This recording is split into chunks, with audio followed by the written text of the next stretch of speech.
Bonjour et bienvenue dans cette nouvelle vidéo. Dans cette vidéo, nous allons essayer de trouver le minimum d'une fonction, du moins essayer d'encadrer le minimum d'une fonction.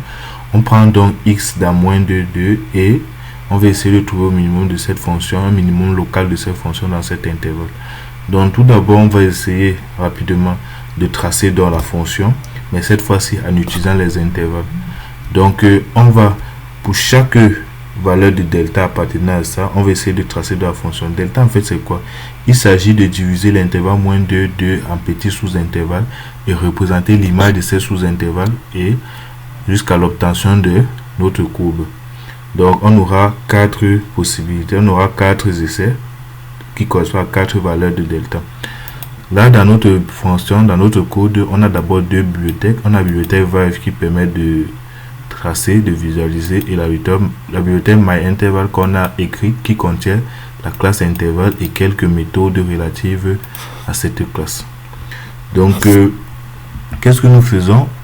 On va parcourir donc de t jusqu'à t max et à chaque fois on construit notre sous-intervalle, on calcule l'image de notre sous-intervalle et on dessine donc cette image. Donc c'est ce que nous obtenons là. Donc lorsque on simule, on obtient donc ça. En bleu, c'est lorsque delta égale à 0,5. En jaune, c'est lorsque delta égale à 0,05. En rouge, là, c'est lorsque c'est 0,05. Et en vert, c'est lorsque nous sommes à 5 fois 10 puissance moins 4. Donc pour différentes valeurs de delta, on a donc réussi à tracer dans notre courbe. Et maintenant, nous allons calculer le minimum local de cette courbe. Qu'est-ce qu'on fait? Donc pour chaque intervalle,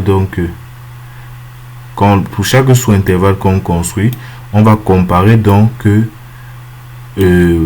l'intervalle résultant, c'est l'intervalle image par rapport à un minimum qu'on a fixé au départ. On initialise le minimum à l'infini et à chaque fois qu'on calcule y, on le compare là au minimum précédent. Donc c'est ainsi qu'on retourne la valeur du minimum. Comment est-ce que ça s'explique là? Prenons par exemple, dans le cas bleu, on a vu que, on voit rapidement que le minimum va se trouver là.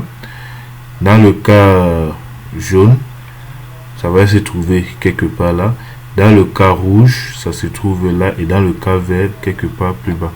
Donc on voit que au fur et à mesure qu'on diminue la valeur de delta, qui est autre que la largeur de nos sous-intervalles, au fur et à mesure que la largeur de nos sous-intervalles diminue, on a donc un bon encadrement de minimum.